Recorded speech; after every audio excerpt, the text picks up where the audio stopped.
Hello everyone, welcome back to my channel. ನಾನು ಅನನ್ಯ. ಇವತ್ತಿನ ಈ ವಿಡಿಯೋ ತುಂಬ ಜನಕ್ಕೆ ಹೆಲ್ಪ್ಫುಲ್ ಆಗ್ತದೆ, ಐ ಆಮ್ ಶೋರ್. ಯಾಕೆ ಅಂತ ಹೇಳಿದರೆ, ತುಂಬ ಜನಕ್ಕೆ ಮೇಕಪ್ ಮಾಡುವಾಗ ಈ ಪ್ರಾಬ್ಲಮ್ ಬಂದೇ ಬರ್ತದೆ ಅಂತ ನಾನು ಅಂದ್ಕೊಳ್ತೀನಿ. ಅಥವಾ ಇನ್ನೊಬ್ರನ್ನ ನೋಡುವಾಗ ನಮಗೆ ಅನ್ನಿಸ್ತದೆ ಎಷ್ಟೊಂದು ಸಲ ಯಾಕೆ ಹೀಗೆ ಆಗಿದೆ ಅಂತ. ಆ ಟಾಪಿಕ್ ಯಾವುದು ಅಂತ ಹೇಳಿದರೆ, ಯಾಕೆ ನಮ್ಮ ಮೇಕಪ್ ಗ್ರೇ ಟರ್ನ್ ಆಗ್ತದೆ ಅಥವಾ ಬೂದಿ ಬೂದಿ ಹಾಗೆ ಕಾಣ್ತದೆ ನಾವು ಮೇಕಪ್ ಮಾಡಿದರೆ ಯಾಕೆ ಅನ್ನೋದಕ್ಕೆ ನಾನು ಇವತ್ತು ಸೊಲ್ಯೂಷನ್ ಹೇಳ್ತೇನೆ, ಡೀಟೇಲ್ ಆಗಿ ಟಿಪ್ಸ್ ಹೇಳ್ತೇನೆ. ತುಂಬ ಹೆಲ್ಪ್ಫುಲ್ ಇದು. ಸೊ ವಿಡಿಯೋನ ಮಿಸ್ ಮಾಡದೆ ನೋಡಿ. ಹಾಗೆ ವಿಡಿಯೋ ಇಷ್ಟ ಆದರೆ ವಿಡಿಯೋವನ್ನು ಲೈಕ್ ಮಾಡಿ. ಯಾರೆಲ್ಲ ನನ್ನ ಚಾನಲ್ಗೆ ಸಬ್ಸ್ಕ್ರೈಬ್ ಆಗದೆ ನೋಡ್ತಾ ಇದ್ದೀರಾ, ಪ್ಲೀಸ್ ಸಬ್ಸ್ಕ್ರೈಬ್ ಮಾಡ್ಕೊಳ್ಳಿ. So let's get started. ಈಗ ನೋಡುವ ಕೆಲವು ರೀಸನ್ಸ್ ಅಥವಾ ಕಾಸಸ್ ಯಾಕೆ ಹೀಗೆ ನಮ್ಮ ಮೇಕಪ್ ಟರ್ನ್ ಔಟ್ ಆಗ್ತದೆ ನಾವು ಮೇಕಪ್ ಮಾಡಿದಾಗ ಅಂತ. ಇಲ್ಲಿ ಕೆಲವು ರೀಸನ್ಸ್ಗಳುಂಟು. ಮೇಯ್ನ್ ಆಗಿರ್ಬೋದು, ಕರೆಕ್ಟ್ ಅಂಡರ್ಟೋನ್ಸ್ ನೀವು ಯೂಸ್ ಮಾಡದೇ ಇದ್ದರೆ ನಿಮ್ಮ ಫೌಂಡೇಶನ್ಗೆ ಆಯಿತಾ, ಅಥವಾ ಕನ್ಸಿಲರ್ಗೆ ನೀವು ಕರೆಕ್ಟಾಗಿ ಅದನ್ನು ಶೇಡ್ ವೈಸ್ ತಗೊಳ್ಳೋದೇ ಇದ್ರೆ, ರ್ಯಾಂಡಮ್ ಆಗಿ ಯಾವುದೋ ಒಂದು ಶೇಡ್ ನೀವು ತಗೊಂಡಿದ್ದೇನೆ ಅಂತ ಅಪ್ಲೈ ಮಾಡೋದಕ್ಕಿಂತ ಕರೆಕ್ಟಾಗಿರೋ ಶೇಡ್ ತಗೊಳ್ಳಿ ಅಂತ ನಾನು ಹೇಳಲಿಕ್ಕೆ ಇಷ್ಟಪಡ್ತೇನೆ. ಇನ್ನೊಂದು ರೀಸನ್ ಇರ್ಬೋದು ಪ್ರಾಡಕ್ಟ್ ಆಕ್ಸಿಡೈಸೇಷನ್. ಅಂದರೆ ಕೆಲವು ಫೌಂಡೇಶನ್ಸ್ ಏನಂದರೆ ನೀವು ಟೆಸ್ಟ್ ಮಾಡುವಾಗ ಕರೆಕ್ಟ್ ಇರ್ತದೆ, ಸೇಮ್ ನಿಮ್ಮ ಸ್ಕಿನ್ ಟೋನೇ ಇರ್ತದೆ ಅಥವಾ ಸ್ಕಿನ್ ಅಂಡರ್ ಟೋನ್ ಇರ್ತದೆ. ನೀವು ಅಪ್ಲೈ ಮಾಡಿ ಸ್ವಲ್ಪ ಹೊತ್ತಾದ್ಮೇಲೆ ಅದು ಡಾರ್ಕ್ ಆಗ್ಬೋದು, ಅದರಿಂದಾಗಿ ನಿಮ್ಮ ಮುಖ ಒಂಥರ ಗ್ರೇಷ್ ಆಗಿ ಕಾಣಿಸ್ಬೋದು. ಇದು ಒಂದು ರೀಸನ್ ಇರ್ತದೆ. ಅಥವಾ ನೀವು ಪ್ರಾಪರ್ ಸ್ಕಿನ್ ಕೇರ್ ಮಾಡದೇ ಇದ್ರೆ, ಅಥವಾ ನಿಮ್ಮ ಡಯಟ್ ಪ್ರಾಪರ್ ಆಗಿ ಇಲ್ಲದೆ ಇದ್ರೆ, ಅದು ಮೇನ್ ರೀಸನ್. ಯಾವಾಗಲೂ ನಮ್ಮದು ವಾಟರ್ ಇಂಟೇಕ್ ಹಾಗೇನೆ ಒಂದು ಹೆಲ್ದಿ ಡಯಟ್ ಹ್ಯಾಬಿಟ್ ಇದ್ರೆ ನಿಮ್ಮ ಸ್ಕಿನ್ ವಿತಿನ್ ಒಂದು ಗ್ಲೋ ಇರ್ತದೆ. ಆಮೇಲೆ ನೀವು ಜಸ್ಟ್ ಒಂದು ಟಚ್ ಅಪ್ ಕೊಟ್ಟರೆ ಸಾಕು ಸೂಪರ್ ಆಗಿ ಕಾಣಿಸ್ಲಿಕ್ಕೆ. ಈಗ ಅದೇ ಕರೆಕ್ಟ್ ಇಲ್ಲ ಅಂದರೆ ನಾವು ಅದನ್ನು ಮೇಕಪ್ ಸ್ವಲ್ಪ ಜಾಸ್ತಿ ಪ್ರಾಡಕ್ಟ್ಸ್ ಯೂಸ್ ಮಾಡಿಕೊಂಡು ಕರೆಕ್ಟ್ ಮಾಡಬೇಕಾಗ್ತದೆ. ಆ ಪ್ರಾಡಕ್ಟ್ಸೇ ಕರೆಕ್ಟ್ ಆಗಿಲ್ಲ ಅಂದರೆ ಏನು ಮಾಡ್ಲಿಕ್ಕಾಗೋದಿಲ್ಲ ಅಲ್ವಾ, ಬೂದಿ ಅಥವಾ ಆ್ಯಶಿ ಕಾಣೋದೆ. ಫಸ್ಟ್ ಪ್ರಾಬ್ಲಮ್ ಇಲ್ಲಿ ಏನು ಅಂತ ಹೇಳಿದರೆ, ನಿಮ್ಮ ಪ್ರಾಡಕ್ಟ್ ಇದು ಎಕ್ಸ್ಪೈರಿ ಡೇಟ್ನ ನೀವು ಚೆಕ್ ಮಾಡಬೇಕು. ಎಸ್, ನಾವು ತುಂಬ ಜನ ಏನು ಮಾಡ್ತೀವಿ, ಈವನ್ ನಾನು ನನ್ನ ಹತ್ರ ತುಂಬ ಮುಂಚೆ ಪರ್ಚೇಸ್ ಮಾಡಿದ ಪ್ರಾಡಕ್ಟ್ಸ್ ಇರ್ತದೆ, ಅದನ್ನೆಲ್ಲ ಏನು ಮಾಡ್ತೇನೆ ಹೇಳಿದರೆ ಬಿಸಾಡ್ಲಿಕ್ಕಂತೂ ಮನಸ್ಸು ಬರೋದಿಲ್ಲ, ಯಾಕಂದರೆ ಒಳ್ಳೆ ಹಣ ಕೊಟ್ಟಿರ್ತೇವೆ. ಸೊ ಅದನ್ನು ಜಾಸ್ತಿ ಅಥವಾ ಬೇಗ ಬೇಗ ವಿಡಿಯೋ ಮಾಡಿ ನಾನು ಅದನ್ನು ಖಾಲಿ ಮಾಡ್ತೇನೆ. ಈಗ ಖಾಲಿ ಆಗೋದೇ ಇಲ್ಲ. ಈಗ ನೀವು ಯಾವಾಗಾದ್ರೂ ಒಂದ್ಸತಿ ಮೇಕಪ್ ಮಾಡ್ಕೊಳ್ತೀರಾ, ನಿಮ್ಗೆ ಅಷ್ಟೊಂದು ದೊಡ್ಡ ಫೌಂಡೇಶನ್ ಬಾಟಲ್ಸ್ ಎಲ್ಲ ಯೂಸ್ ಆಗೋದಿಲ್ಲ ಅಂತ ಇದ್ರೆ ಆಗ ನಿಮಗೆ ಅದು ವೇಸ್ಟ್ ಅಲ್ವಾ. ಅದಕ್ಕೆ ನಾನು ಹೇಳ್ತೇನೆ, ಯಾವಾಗಲೂ ಸಣ್ಣ ಟ್ಯೂಬ್ಸ್ ಇದ್ರೆ ನೀವು ಅದನ್ನು ಪರ್ಚೇಸ್ ಮಾಡಿ, ನಿಮಗೆ ಅದು ಬೇಗನೂ ಮುಗೀತದೆ, ಮತ್ತೆ ಆ ಒಂದು ಗಿಲ್ಟಿನೆಸ್ ಇರೋದಿಲ್ಲ, ಅಯ್ಯೋ ಬಿಸಾಡಿದೆಲ್ಲ ಅಷ್ಟು ಹಣ ಕೊಟ್ಟು ಅಂತ. ನೆಕ್ಸ್ಟ್ ಟಿಪ್ ಏನಂದ್ರೆ, ಪ್ರಾಡಕ್ಟ್ ಸ್ಟೋರೇಜ್ ನೀವು ಯಾವ ಥರ ಮಾಡ್ತೀರಾ ಅಂತ. ಈಗ ನೀವು ನಿಮ್ಮ ಹತ್ರ ಜಾಸ್ತಿ ಸ್ಪೇಸ್ ಇಲ್ಲ, ನೀವು ಓಪನ್ ಸ್ಪೇಸಲ್ಲೇ ಫೌಂಡೇಶನ್ ಅಥವಾ ಕನ್ಸಿಲರ್ ಅಥವಾ ಯಾವುದೇ ಮೇಕಪ್ ಪ್ರಾಡಕ್ಟ್ ಸ್ಟೋರ್ ಮಾಡಬೇಕು ಅಂದರೆ ಅದು ಸ್ವಲ್ಪ ನಿಮ್ಮ ಪ್ರಾಡಕ್ಟ್ ಇದು ಕ್ವಾಲಿಟಿನ ಕಮ್ಮಿ ಮಾಡ್ಬೋದು. ನಿಮ್ಮ ಹತ್ರ ಏನಾದರೂ ಪ್ರಾಪರ್ ಸ್ಟೋರೇಜ್ ಫೆಸಿಲಿಟಿ ಇಲ್ಲ ಹೇಳಿದರೆ ನೀವು ಯಾವುದಾದ್ರು ಬಾಕ್ಸಸ್ ಯೂಸ್ ಮಾಡ್ಬೋದು. ಪ್ರಾಡಕ್ಟ್ನ ಯಾವಾಗಲೂ ಒದ್ದೆ ಅಂದರೆ ತೇವ ಇರೋವಂಥ ಸ್ಥಳಗಳಲ್ಲಿ ಅಥವಾ ಹೀಗೆ ಡೈರೆಕ್ಟ್ ಸನ್ಲೈಟಿಗೆ ನೀವು ಇಡೋದನ್ನು ಆದಷ್ಟು ಅವಾಯ್ಡ್ ಮಾಡಿ, ಆದಷ್ಟು ಅಲ್ಲ ಅದನ್ನು ಕಂಪ್ಲೀಟ್ ಅವಾಯ್ಡ್ ಮಾಡಿ ಒಂದು ಡಾರ್ಕ್ ಡ್ರೈ ಹಾಗೆ ಕೂಲ್ ಪ್ಲೇಸಲ್ಲಿ ಸ್ಟೋರ್ ಮಾಡ್ಬೋದು.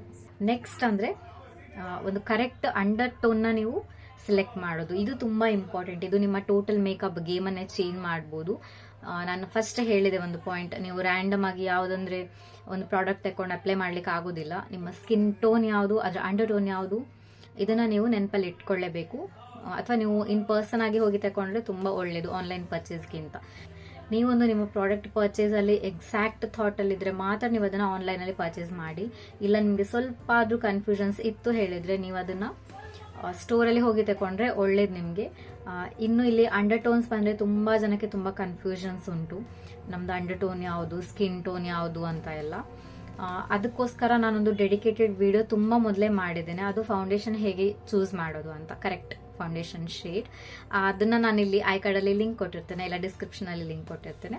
ಎರಡನ್ನೂ ಚೆಕ್ ಮಾಡಿ ನಿಮಗೆ ಒಂದು ಕ್ಲಿಯರ್ ಕಟ್ ಐಡಿಯಾ ಸಿಗ್ತದೆ ನಮ್ಮ ಸ್ಕಿನ್ ಟೋನ್ ಅಂಡರ್ ಟೋನ್ ಯಾವುದು ಅಂತ.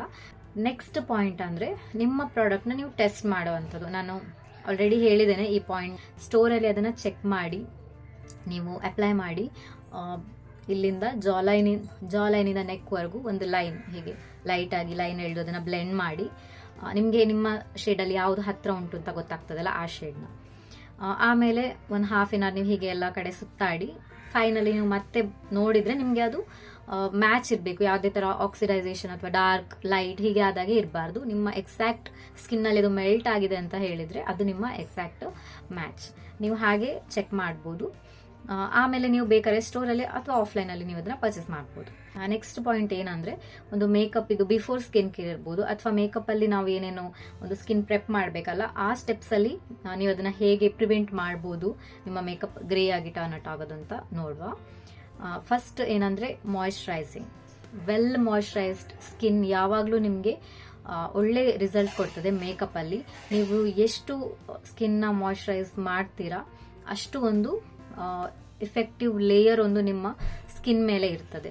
ಯಾವುದೋ ಒಂದು ಕ್ರೀಮ್ ಅಪ್ಲೈ ಮಾಡೋದು ಆಯ್ತು, ಇಷ್ಟೇ ನಂದು ಸ್ಕಿನ್ ಪ್ರೆಪ್ ಅಂತ ಇದ್ರೆ ನಿಮ್ಮ ಮೇಕಪ್ ಪ್ಯಾಚಿ ಆಗ್ತದೆ. ನಾನು ಆಲ್ರೆಡಿ ಹಿಂದಿನ ವಿಡಿಯೋದಲ್ಲಿ ಹೇಳಿದ್ದೇನೆ, ಮೇಕಪ್ ಪ್ಯಾಚಿ ಆಗ್ತದೆ. ಅದಾದ್ಮೇಲೆ ಮೇಕಪ್ ಪ್ರಾಡಕ್ಟ್ಸ್ ಆಕ್ಸಿಡೈಸೇಷನ್ ಆಗುವಂತ ಚಾನ್ಸ್ ತುಂಬಾ ಜಾಸ್ತಿ ಇರ್ತದೆ. ಅದಕ್ಕೋಸ್ಕರ ಮೇಕಪ್ ಇದು ಬಿಫೋರ್ ಅಟ್ ಲೀಸ್ಟ್ ಸ್ಕಿನ್ ಪ್ರೆಪ್ನ ನೀಟಾಗಿ ಮಾಡ್ಕೊಳ್ಳಿ.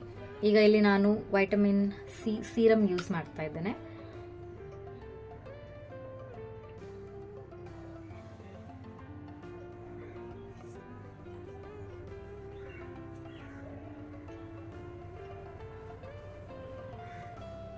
ಈಗ 1 or 2 minutes ಬಿಟ್ಟು ನಾವು ಮಾಯಿಶ್ಚರೈಸರ್ ಅಪ್ಲೈ ಮಾಡುವ. ನಾನಿಲ್ಲಿ ಆಲೋವೆರಾ ಜೆಲ್ ಯೂಸ್ ಮಾಡ್ತಿದ್ದೇನೆ. ಇಲ್ಲ ನೀವು ನಿಮ್ಮ ರೆಗ್ಯುಲರ್ ಕ್ರೀಮ್ ಯಾವುದು ಯೂಸ್ ಮಾಡ್ತೀರೋ ಅದನ್ನ ಯೂಸ್ ಮಾಡ್ಬೋದು. ಆದಷ್ಟು ಹೈಡ್ರೇಟಿಂಗ್ ಕ್ರೀಮ್ಸ್ ಇದ್ರೆ ತುಂಬಾ ಒಳ್ಳೆಯದು.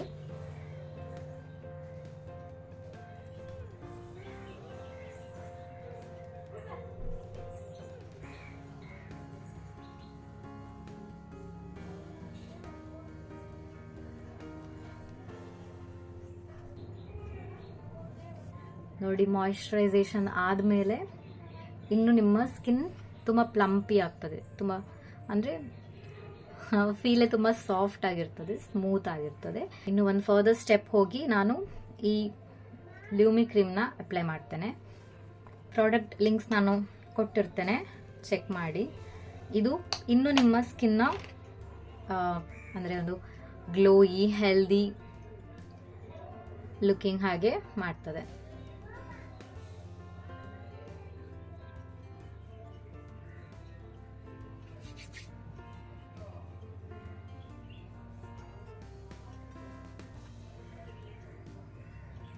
ಇದು highlighter mixed moisturiser. Next point ಅಂದ್ರೆ ಅದು ಪ್ರೈಮರ್. ಎಸ್, ಪ್ರೈಮರ್ ತುಂಬಾ ತುಂಬಾ ತುಂಬಾ ಇಂಪಾರ್ಟೆಂಟ್ ನಿಮ್ಮ ಮೇಕಪ್ ಆಶಿ ಆಗೋದನ್ನ ತಪ್ಪಿಸ್ಲಿಕ್ಕೆ. ಹೇಗೆ ಅಂತ ಕೇಳಿದ್ರೆ, ಪ್ರೈಮರ್ ಅಂದ್ರೆ ಏನು ಆಕ್ಚುಲಿ ನಾನು ಹೇಳ್ತಾ ಇರ್ತೇನೆ ನನ್ನ ಎಲ್ಲಾ ವಿಡಿಯೋದಲ್ಲಿ. ನಾನು ಒಂದು ನಿಮ್ಮ ಮೇಕಪ್ಗೆ ಒಳ್ಳೆ ಒಂದು ಬೇಸ್ ಕೊಡೋದಲ್ವಾ. ನಿಮ್ಮ ಬೇಸ್ ಕ್ಲೀನ್ ಆಗಿದ್ರೆ ಮೇಕಪ್ ತುಂಬಾ ಗ್ಲೈಡ್ ಸ್ಮೂತ್ ಆಗಿ ಆಗ್ತದೆ ಅಂತ. ಪ್ರೈಮರ್ ಅದು ಇನ್ನೊಂದು ಮೋಸ್ಟ್ ಇಂಪಾರ್ಟೆಂಟ್ ಕೆಲಸ ಏನು ಹೇಳಿದ್ರೆ, ನಿಮ್ಮ ಸ್ಕಿನ್ ಮತ್ತೆ ಮೇಕಪ್ ನಡುವೆ ಒಂದು ಬ್ಯಾರಿಯರ್ ಕ್ರಿಯೇಟ್ ಮಾಡೋದು, ಒಂದು ಸೀಲ್ ಆಯ್ತಾ. ನಿಮ್ಮ ಮೇಕಪ್ ನಿಮ್ಮ ಸ್ಕಿನ್ಗೆ ಎಂಟರ್ ಆಗ್ಲಿಕ್ಕಿಲ್ಲ, ಅದು ನಡುವೆ ಪ್ರೈಮರ್ ಇರ್ತದೆ. ಇದರಿಂದಾಗಿ ಮೇಕಪ್ ಪ್ರಾಡಕ್ಟ್ ಏನು ಫೌಂಡೇಶನ್ ಅಥವಾ ಕಲರ್ ಕರೆಕ್ಟರ್ ಯೂಸ್ ಮಾಡ್ತೀರಾ, ಅದು ನಿಮ್ಮ ಸ್ಕಿನ್ ಇದು ನ್ಯಾಚುರಲ್ ಆಯಿಲ್ಸ್ ಇರ್ತದೆ ನೋಡಿ, ಅಂದ್ರೆ ನ್ಯಾಚುರಲ್ ಆಗಿ ರಿಲೀಸ್ ಆಗ್ತದಲ್ಲ ಸೀಬಮ್ ಇಂದ, ಆ ಆಯಿಲ್ ಜೊತೆ ಮಿಕ್ಸ್ ಆಗಿ ಆಕ್ಸಿಡೈಸೇಷನ್ ಆಗೋದು ತಡೀತದೆ. ಸೊ ಒಂದು ಒಳ್ಳೆ ಪ್ರೈಮರ್ನ ನೀವು ಯೂಸ್ ಮಾಡೋದು ತುಂಬಾ ಇಂಪಾರ್ಟೆಂಟ್. ನಾನು ಯೂಸ್ ಮಾಡ್ತಾ ಇದ್ದೇನೆ ಮೇಬ್ಲಿನ್ ಇಂದ ಫಿಟ್ ಮಿ ಪೋರ್ಲೆಸ್ ಮ್ಯಾಟ್ ಪ್ಲಸ್ ಪೋರ್ಲೆಸ್. ಇದು ನಾರ್ಮಲ್ ಟು ಆಯಿಲಿ ಸ್ಕಿನ್ಗೆ. ನಿಮ್ಮ ಸ್ಕಿನ್ ಡ್ರೈ ಇತ್ತು ಅಂತ ಹೇಳಿದ್ರೆ ನೀವು ಇದರಲ್ಲಿ ಇನ್ನೊಂದು ಇಲ್ಯುಮಿನೇಟಿಂಗ್ ಪ್ರೈಮರ್ ಸಿಗ್ತದೆ, ಅದನ್ನ ಯೂಸ್ ಮಾಡಬಹುದು. ಇದು ಸ್ವಲ್ಪ ಕಾಸ್ಟ್ಲಿ ಇರ್ಬೋದು, ಸ್ವಲ್ಪ ಲಿಟಲ್. ಇನ್ನೊಂದು ಅಂದ್ರೆ ಇನ್ಸೈಟ್ ಇಂದ ಪೋರ್ ಮಿನಿಮೈಸರ್ ಪ್ರೈಮರ್, ಇದು ಒಳ್ಳೆ ಪ್ರೈಮರ್. ಹಾಗೆ ಒಂದು ಮಿನಿ ವರ್ಷನ್ ಅಲ್ಲಿ ಉಂಟು, ಇದರಲ್ಲಿ ದೊಡ್ಡ ವರ್ಷನ್ ಬರ್ತದೆ. ಇದರಲ್ಲಿ ನಿಮಗೆ 30 ml ಪ್ರಾಡಕ್ಟ್ ಸಿಗ್ತದೆ, ಇದರಲ್ಲಿ 10 ml. ನಿಮ್ಮ ರೇ ಯೂಸ್ಗೆ ಇದು ಪರ್ಫೆಕ್ಟ್ ಇರ್ತದೆ. ಈ ಮೆಬ್ಲಿನ್ ಪ್ರೈಮರ್ನ ಯೂಸ್ ಮಾಡ್ತೇನೆ. ಪ್ರೈಮರ್ ಯಾವಾಗಲೂ ಇಷ್ಟೇ ಅಮೌಂಟ್ ಅಲ್ಲಿ ಯೂಸ್ ಆಗೋದು, ಇದಕ್ಕಿಂತ ಜಾಸ್ತಿ ಪ್ರೈಮರ್ನ ಯೂಸ್ ಮಾಡೋದಿಲ್ಲ. ಇದನ್ನ ಹೀಗೆ ಬೆರಳಲ್ಲೇ ವಾರ್ಮ್ ಅಪ್ ಮಾಡ್ಬೋದು ಅಥವಾ ಡೈರೆಕ್ಟ್ ಅಪ್ಲೈ ಮಾಡ್ಬೋದು. ಇದನ್ನ ನಿಮ್ಗೆ ಇಲ್ಲಿ ಜಾಸ್ತಿ ಬೆವರ್ತದೆ ಅಲ್ಲಿ ಸ್ವಲ್ಪ ನೀಟಾಗಿ ಅಪ್ಲೈ ಮಾಡಬೇಕು. ಇನ್ನು ಉಳಿದಿದ್ದ ಕಡೆ ಅದನ್ನೇ ಹೀಗೆ ಸ್ಪ್ರೆಡ್ ಮಾಡಿದ್ರೆ ಆಯ್ತು. ಆಗ ಒಂದು ಫುಲ್ ಫೇಸ್ಗೆ ಬ್ಯಾರಿಯರ್ ಕ್ರಿಯೇಟ್ ಆಯ್ತಾ, ಇದರಿಂದ ಪ್ರಾಡಕ್ಟ್ ಮಿಕ್ಸ್ ಆಗೋದಿಲ್ಲ. ನೆಕ್ಸ್ಟ್ ಸ್ಟೆಪ್ ಅಂದ್ರೆ ಅದು ಕಲರ್ ಕರೆಕ್ಟರ್. ನಿಮಗೆ ಡಾರ್ಕ್ ಸರ್ಕಲ್ ಇತ್ತು ಅಥವಾ ಬಾಯಿ ಸುತ್ತಮುತ್ತ ಪಿಗ್ಮೆಂಟೇಷನ್ ಇತ್ತು, ಫೋರ್ ಹೆಡ್ ಅಲ್ಲಿ ಪಿಗ್ಮೆಂಟೇಷನ್ ಇತ್ತು, ತುಂಬಾ ಸಿವಿಯರ್ ಆಗಿತ್ತು ಹೇಳಿದ್ರೆ, ನೀವೇನಾದ್ರೂ ಕಲರ್ ಕರೆಕ್ಟರ್ಸ್ ಯೂಸ್ ಮಾಡದೆ ಡೈರೆಕ್ಟ್ ಫೌಂಡೇಶನ್ ಯೂಸ್ ಮಾಡ್ತೀರಾ ಹೇಳಿದ್ರೆ, ಒಂದು ಅದು ನಿಮ್ಮ ಎಕ್ಸಾಕ್ಟ್ ಟೋನ್ ಅಲ್ಲಿರೋದು ಅಲ್ವಾ, ನಿಮ್ಮ ಸ್ಕಿನ್ ಟೋನ್ಗೆ ಮ್ಯಾಚ್ ಆಗಿರೋದು. ಬಟ್ ನಿಮ್ಮ ಪಿಗ್ಮೆಂಟೇಷನ್ ಎಲ್ಲ ಏನಿರ್ತದಲ್ಲ ಅದು ಆರಾಮಾಗಿ ಫೌಂಡೇಶನ್ ಇಂದ ಸೀತ್ರೂ ಆಗ್ತದೆ. ಫುಲ್ ಕವರೇಜ್ ಫೌಂಡೇಶನ್ ಆದ್ರೆ ನಾನೇನು ಹೇಳೋದಿಲ್ಲ, ಯಾಕಂದ್ರೆ ಅಂತ ಫೌಂಡೇಶನ್ಗಳು ಉಂಟು. ನಿಮ್ಮ ಪಿಗ್ಮೆಂಟೇಷನ್ ಇಲ್ಲಿ ಡಾರ್ಕ್ ಸ್ಪಾಟ್ಸ್ ಇಲ್ಲಿ ಎಲ್ಲ ಅನ್ನೋದು ಹೈಡ್ ಮಾಡ್ತದೆ. ಬಟ್ ಬೆಟರ್ ಆಪ್ಷನ್ ಹೇಳಿದರೆ ನೀವು ಯಾವುದೇ ಕಲರ್ ಕರೆಕ್ಟರ್ಸ್ ಯೂಸ್ ಮಾಡ್ಬೋದು. ಅದು ನಿಮ್ಮ ಕ್ರೀಮ್ ಬೇಸಲ್ಲಿ ಇರ್ಬೋದು ಅಥವಾ ಲಿಕ್ವಿಡ್ ಇರ್ಬೋದು, ಯಾವುದೇ ತಗೊಳ್ಳಿ, ನಿಮಗೆ ಹೇಗೆ ಕನ್ವಿನಿಯೆಂಟ್ ಇರ್ತದೆ, ನಿಮಗೆ ಹೇಗೆ ವರ್ಕ್ ಆಗ್ತದೆ ಅಂತ ಒಂದು ಫಾರ್ಮುಲಾ. ಈಗ ನಾನಿಲ್ಲಿ ಕಿಸ್ ಬ್ಯೂಟಿ ಅಂತ ಈ ಪ್ಯಾಲೆಟಿಂದ ಈ ಆರೆಂಜ್ ಕಲರಿಗೆ ನೋಡ್ತಾ ಇದ್ದೀರಾ, ಇದನ್ನು ನಾನು ಅಪ್ಲೈ ಮಾಡ್ತೇನೆ. ನನ್ನ ಸ್ಕಿನ್ನಲ್ಲಿ ಅಷ್ಟೊಂದು ಪಿಗ್ಮೆಂಟೇಷನ್ ಇಲ್ಲ, ಹಾಗಾಗಿ ನಾನು ತುಂಬ ಕಡಿಮೆ ಪ್ರಾಡಕ್ಟ್ನ ಯೂಸ್ ಮಾಡ್ತೇನೆ. ಬಟ್ ಆ ಡಿಫ್ರೆನ್ಸ್ ನಿಮಗೆ ಗೊತ್ತಾಗ್ತದೆ.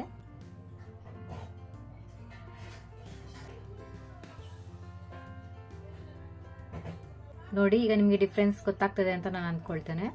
ಇಲ್ಲಿ ನಿಮ್ಗೆ ಏನೋ ಆ ಶ್ಯಾಡೋ ಕಾಣಿಸ್ತಾ ಉಂಟು, ಇಲ್ಲಿ ಅದು ಕಾಣಿಸ್ತಾ ಇಲ್ಲ. ಅಷ್ಟೊಂದು ಡಾಮಿನೆಂಟ್ ಆಗಿಲ್ಲ ಹೇಳ್ಬೋದು, ಖಂಡಿತ ಹೈಡ್ ಆಗಿದೆ. ಇಲ್ಲೂ ನಿಮಗೆ 2 ಆಪ್ಷನ್ ಉಂಟು, ಬಟ್ ನಾನು ಸಜೆಸ್ಟ್ ಮಾಡ್ತೇನೆ ಯಾವ್ದಾದ್ರು ಲಿಕ್ವಿಡ್ ಕನ್ಸೀಲರ್ಸ್ ನೀವು ಯೂಸ್ ಮಾಡಿ, ಲಿಕ್ವಿಡ್ ಕಲರ್ ಕರೆಕ್ಟರ್ಸ್ ಯೂಸ್ ಮಾಡಿ. ಯಾಕಂದರೆ ಈ ಥರ ಪ್ಯಾಲೆಟ್ ನಿಮಗೆ 1 ಶೇಡ್ 2 ಶೇಡ್ ಯೂಸ್ ಆಗ್ಬೋದು, colour corrector or contour. But ಇನ್ನೆಲ್ಲ ಶೇಡ್ ನಿಮಗೆ ವೇಸ್ಟ್ ಆಗ್ತದೆ. ಕನ್ಸಿಲರ್ ನೀವು ಯೂಸ್ ಮಾಡ್ಬೋದು ಅಂದರೆ ಹೈಲೈಟಿಂಗ್ ಪರ್ಪಸ್ಗೆ, ಬಟ್ ನನಗೆ ಇದು ಅಷ್ಟೊಂದು ಇಷ್ಟ ಆಗೋದಿಲ್ಲ. ಫಾರ್ಮುಲಾ ಇದು ಕ್ರೀಮ್ ಟು ಪೌಡರ್ ಫಾರ್ಮುಲಾ, ಅದಕ್ಕಿಂತ ಲಿಕ್ವಿಡ್ ಫಾರ್ಮುಲಾಸ್ ತುಂಬ ಒಳ್ಳೇದಿರ್ತದೆ. ನಾನು ಡಿಸ್ಕ್ರಿಪ್ಷನಲ್ಲಿ ಕೆಲವು ಕೊಟ್ಟಿರ್ತೇನೆ ನನ್ನ ಫೇವ್ರೇಟ್ ಕಲರ್ ಕರೆಕ್ಟರ್ಸ್, ನೀವು ಅಲ್ಲಿಂದ ಪರ್ಚೇಸ್ ಮಾಡ್ಬೋದು. ನೆಕ್ಸ್ಟ್ ಅಂದರೆ ಫೌಂಡೇಶನ್. ಈಗ ಕಲರ್ ಕರೆಕ್ಟರ್ ಆಗಿದೆ, ಇದನ್ನು ನೀವು ಬೇಕಂದರೆ ಇದು ಆಪ್ಷನಲ್, ನೀವು ಯಾವುದೇ ಲೂಸ್ ಪೌಡರ್ ಹೆಲ್ಪಿಂದ ಲೈಟಾಗಿ ಸೆಟ್ ಮಾಡ್ಬೋದು. ಇದರಿಂದ ಫೌಂಡೇಶನ್ ಜೊತೆ ಅದು ಮಿಕ್ಸ್ ಆಗೋದಿಲ್ಲ ಅಂತ. ಬಟ್ ನಾವಿಲ್ಲಿ ಲೈಟಲ್ಲೇ ತಗೊಂಡಿರೋದ್ರಿಂದ ಬೇಕು ಅಂತ ಇಲ್ಲ, ಆದರೂ ನಾನು ತೋರಿಸ್ತೇನೆ. ನೋಡಿ, ಎಕ್ಸೆಸ್ನ ಹೀಗೆ ಡ್ಯಾಬ್ ಮಾಡ್ಕೊಳ್ಳಿ, ಈ ಪಫಿಂದ ಜಸ್ಟ್ ಲೈಟಾಗಿ ಹೀಗೆ ಸೆಟ್ ಮಾಡ್ಕೊಳ್ಳಿ. ಇಲ್ಲೆಲ್ಲ ನೀವು ಕಲರ್ ಕರೆಕ್ಟರ್ ಅಪ್ಲೈ ಮಾಡಿದ್ದೀರಾ ಅಲ್ಲಿ ಮಾತ್ರ, ತುಂಬ ಲೈಟಾಗಿ ಅಷ್ಟು. ಈ ಫೌಂಡೇಶನ್ನ ನಾನು ಡೈರೆಕ್ಟಾಗಿ ಅಪ್ಲೈ ಮಾಡ್ತೇನೆ, ತುಂಬ ಕಡಿಮೆ ಕ್ವಾಂಟಿಟಿಯಲ್ಲಿ.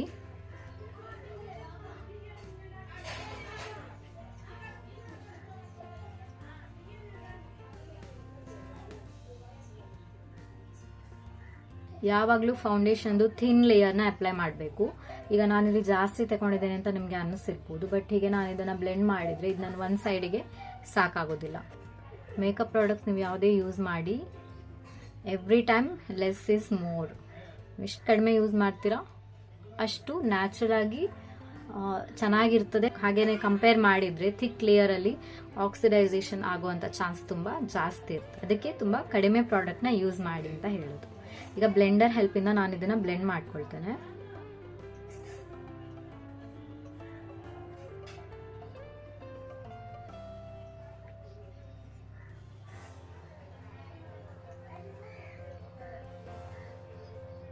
ಈಗ ನನ್ನ ಫೌಂಡೇಶನ್ ಬ್ಲೆಂಡಿಂಗ್ ಆಯಿತು. ನೋಡಿ, ಮುಖ ಈವನ್ ಆಗಿ ಕಾಣಿಸ್ತಾ ಉಂಟು. ಇಷ್ಟು ಆದಮೇಲೆ ನಾನು ಬೇರೆ ಸ್ಟೆಪ್ಸ್ನ ಕಂಪ್ಲೀಟ್ ಮಾಡ್ತೇನೆ. ಅಂದರೆ ಕನ್ಸೀಲರ್ ಅಥವಾ ಬ್ಲಷ್ ಅಪ್ಲೈ ಮಾಡಬೇಕಾದ್ರೆ ಅದನ್ನು ಕ್ರೀಮ್ ಪ್ರಾಡಕ್ಟ್ಸ್ನ, ಅದಾದಮೇಲೆ ನೆಕ್ಸ್ಟ್ ಸ್ಟೆಪ್ಗೆ ಹೋಗುವ. ನಾನಿಲ್ಲಿ ಸ್ವಲ್ಪ ಕ್ರೀಮ್ ಬ್ಲಷ್ ಹಾಗೆ ಕನ್ಸೀಲರ್ನ ಅಪ್ಲೈ ಮಾಡಿದ್ದೇನೆ. ಈಗ ನೆಕ್ಸ್ಟ್ ಸ್ಟೆಪ್ ಏನಂದರೆ ಅದು ಫೇಸ್ನ ಸೆಟ್ ಮಾಡೋದು. ಒಂದು ಒಳ್ಳೆ ಟ್ರಾನ್ಸ್ಲೂಸೆಂಟ್ ಪೌಡರಿಂದ ಅಥವಾ ಯಾವುದೇ ಲೂಸ್ ಪೌಡರಿಂದ ಅಥವಾ ಕಾಂಪ್ಯಾಕ್ಟಿಂದ ನೀವು ನಿಮ್ಮ ಫೇಸ್ನ ಸೆಟ್ ಮಾಡ್ಕೊಳ್ಬೋದು. ಇದು ನಿಮ್ಮ ಪ್ರಾಡಕ್ಟ್ ಇಂಟ್ಯಾಕ್ಟ್ ಆಗಿರೋ ಹಾಗೆ ಹೆಲ್ಪ್ ಮಾಡ್ತದೆ. ಅಂದರೆ ಅದು ಜಾಸ್ತಿ ಮೂವ್ ಆಗದೆ ಇನ್ನೊಂದು ಪ್ರಾಡಕ್ಟ್ ಜೊತೆ ಮಿಕ್ಸ್ ಆಗಿ ಅದು ಆಕ್ಸಿಡೈಸೇಷನ್ ಆಗದೆ ಇರೋ ಹಾಗೆ ಲೂಸ್ ಪೌಡರ್ ಪ್ರಿವೆಂಟ್ ಮಾಡ್ತದೆ. ಎಕ್ಸ್ಟ್ರಾ ಪೌಡರ್ನ ಕೈ ಹಿಂದೆ ಹೀಗೆ ಡ್ಯಾಪ್ ಮಾಡಿ ಉಳಿದದನ್ನು ನೀವು ಫುಲ್ ಫೇಸ್ ಸೆಟ್ ಮಾಡಲಿಕ್ಕೆ ಯೂಸ್ ಮಾಡಿ.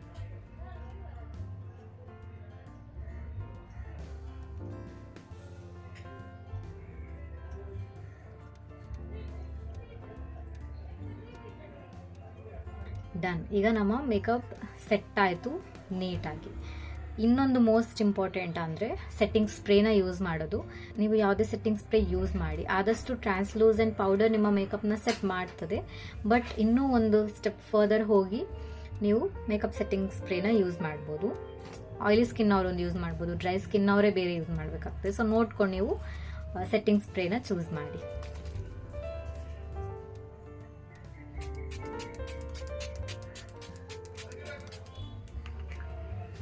ಸೇಮ್ ಸ್ಪಂಜಿಂದ ಒಂದ್ಸತಿ ಡ್ಯಾಬ್ ಮಾಡಿ.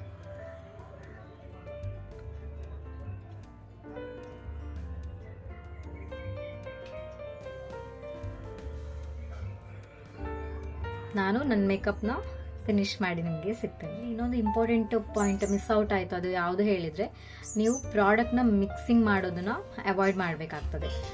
ಯಾಕೆ ಈಗ ಹೇಳ್ತೇನೆ ಹೇಳಿದರೆ, ಈಗ ನೋಡಿ ಒಂದು ಫೌಂಡೇಶನ್ ನೀವು ತಗೊಂಡಿರ್ತೀರ, ಅದು ರಾಂಗ್ ಶೇಡಲ್ಲಿ ನಿಮಗೆ ರಿಸೀವ್ ಆಗಿರ್ತದೆ. ಈಗ ಅದನ್ನು ನೀವು ಬ್ಯಾಲೆನ್ಸ್ ಔಟ್ ಮಾಡೋದಕ್ಕೆ ಏನು ಮಾಡ್ತೀರಾ, ಅದಕ್ಕೆ ಯಾವ್ದಾದ್ರು ಡಾರ್ಕರ್ ಶೇಡ್ ಕನ್ಸಿಲರ್ನ ಅಥವಾ ಇನ್ನೊಂದು ಫೌಂಡೇಶನ್ನ ಮಿಕ್ಸ್ ಮಾಡಿ ಅದನ್ನು ನೀವು ಅಪ್ಲೈ ಮಾಡಲಿಕ್ಕೆ, ಅಂದರೆ ಅದನ್ನು ವರ್ಕೌಟ್ ಮಾಡಲಿಕ್ಕೆ ನೋಡ್ತೀರಾ ಅಲ್ಲ. ಯಾವುದಾದ್ರೂ ಫೈನಲಿ ನಾವು ತಗೊಂಡಿರೋ ಪ್ರಾಡಕ್ಟ್ ನಮಗೆ ಅದು ವರ್ಕೌಟ್ ಆಗಬೇಕು. ಅದು ಹಾಗೆ ಮಾಡಲಿಕ್ಕೆ ನೋಡುವಾಗ ಏನಾಗ್ತದೆ, ಈಗ ಸೇಮ್ ಬ್ರ್ಯಾಂಡ್ ಆದರೆ ಅಷ್ಟು ಪ್ರಾಬ್ಲಮ್ ಇರೋದಿಲ್ಲ. ಸೇಮ್ ಬ್ರ್ಯಾಂಡ್ ಸೇಮ್ ಫಾರ್ಮುಲಾ ಹೇಳಿದರೆ ಅದು ಈಸಿಯಾಗಿ ಮ್ಯಾಚ್ ಆಗ್ತದೆ ಅಲ್ವಾ, ಮಿಕ್ಸ್ ಆಗ್ತದೆ. ಈಗ ಬೇರೆ ಬೇರೆ ಬ್ರ್ಯಾಂಡ್ ಇತ್ತು ಹೇಳಿದರೆ ಅದು ಮಿಕ್ಸ್ ಆಗಲಿಕ್ಕಿಲ್ಲ, ಯಾಕಂದರೆ ಅವರ ಫಾರ್ಮುಲೇಷನ್ನೇ ಬೇರೆ ಇರ್ತದೆ. ವೆರೈಟಿ ಆಫ್ ಕೆಮಿಕಲ್ಸ್ ಇರ್ತದಲ್ಲ, ಒಂದರದ್ದು ಫಾರ್ಮುಲಾ ಬೇರೆ, ಇನ್ನೊಂದರದ್ದು ಫಾರ್ಮುಲಾ ಬೇರೆ. ಇಲ್ಲಿ ಫಾರ್ಮುಲಾ ಮಿಸ್ ಮ್ಯಾಚ್ ಆಗುವಾಗ ಆಫ್ಕೋರ್ಸ್ ಅದರದ್ದು ರಿಸಲ್ಟು ಬೇರೆನೇ ಬರ್ತದೆ. ಹಾಗಾಗಿ ಅದನ್ನು ಅವಾಯ್ಡ್ ಮಾಡಬೇಕು ನೀವು. ಈಗ ನೋಡಿ ನನ್ನ ಫೇಸಲ್ಲಿ ನಿಮಗೆ ಎಲ್ಲಿ ಆದರೂ ಒಂದು ಆಶಿನೆಸ್ ಗ್ರೇನೆಸ್ ಕಾಣ್ತಾ ಇದ್ರೆ ನೀವು ಕಾಮೆಂಟಲ್ಲಿ ಹೇಳ್ಬೋದು, ಇಲ್ಲಿ ನಿಮ್ಮ ಮೇಕಪ್ ಗ್ರೇ ಕಾಣಿಸ್ತಾ ಉಂಟು ಅಥವಾ ಆಶಿ ಕಾಣಿಸ್ತಾ ಉಂಟು ಅಂತ. ಎಲ್ಲೂ ಆಶಿ ಅಥವಾ ಗ್ರೇ ಕಾಣಿಸ್ತದೆ, ತುಂಬ ನ್ಯಾಚುರಲ್ ಆಗಿ ತುಂಬ ಈವನ್ ಆಗಿ ಕಾಣಿಸ್ತಾ ಉಂಟು ಅಲ್ವಾ. ಇದು ಇಂಪಾರ್ಟೆಂಟ್ ಸ್ಟೆಪ್ಸ್. ನೀವು ಇದನ್ನು ಫಾಲೋ ಮಾಡಿದರೆ ನೀವು ಅಷ್ಟೇ ಒಳ್ಳೆ ಮೇಕಪ್ ಲುಕ್ನ ಅಚೀವ್ ಮಾಡ್ಬೋದು, ಏನೂ ಗ್ರೇನೆಸ್ ಇಲ್ಲದೆ. ಇದು ಇವತ್ತಿನ ವಿಡಿಯೋ. Hope this helps. ಇನ್ನೊಂದು ವಿಡಿಯೋ ನಾನು ಪ್ಲ್ಯಾನ್ ಮಾಡಿದ್ದೆ, ನೆಕ್ಸ್ಟ್ ವಿಡಿಯೋ ಮಾಡುವ ಅಂತ. ಹೋಪ್ಫುಲಿ ನೆಕ್ಸ್ಟ್ ಅದೇ ಬರ್ಬೋದು. ಏನು ಹೇಳಿದರೆ ಲಿಪ್ ಕೇರ್ ಬಗ್ಗೆ, ಅಂದರೆ ನೀವು ಯಾವ ಥರ ಲಿಪ್ಸ್ಟಿಕ್ಸ್ನ ಯೂಸ್ ಮಾಡೋದು, ಅದರ ಮುಂಚೆ ನೀವು ಹೇಗೆ ಲಿಪ್ ಕೇರ್ ಮಾಡಬೇಕು ಅಂತ. ಇದು ತುಂಬ ತುಂಬ ತುಂಬ ಇಂಪಾರ್ಟೆಂಟ್. ಯಾಕೆ ಹೇಳಿದರೆ ತುಂಬ ಜನಕ್ಕೆ ಪ್ರಾಬ್ಲಮ್ ಏನು ಬರ್ತದೆ ಹೇಳಿದರೆ, ಲಿಕ್ವಿಡ್ ಲಿಪ್ಸ್ಟಿಕ್ಸ್ ಯೂಸ್ ಮಾಡಿದಾಗ ಡ್ರೈ ಔಟ್ ಆಗ್ತದೆ, ಮತ್ತು ಲಾಂಗ್ ಲಾಸ್ಟಿಂಗ್ ಆಗಿರೋದಿಲ್ಲ, ಮತ್ತು ಪಿಗ್ಮೆಂಟೇಷನ್ ಕರೆಕ್ಟ್ ಇರೋದಿಲ್ಲ. ಅಂದರೆ ನಾವು ತಗೊಳ್ಳೋದೇ ಒಂದು ಶೇಡ್ ಇರ್ತದೆ, ನಾವು ಅಪ್ಲೈ ಮಾಡುವಾಗನೇ ಅದು ಬೇರೆ ಅನ್ನಿಸ್ತದೆ. ಅದಕ್ಕೆ ಏನು ಕಾರಣ, ಅದರ ಸೊಲ್ಯೂಷನ್ ಹೇಗೆ, ಇದೆಲ್ಲವನ್ನು ನೋಡುವ ನೆಕ್ಸ್ಟ್ ವಿಡಿಯೋದಲ್ಲಿ. ಬಾಯ್.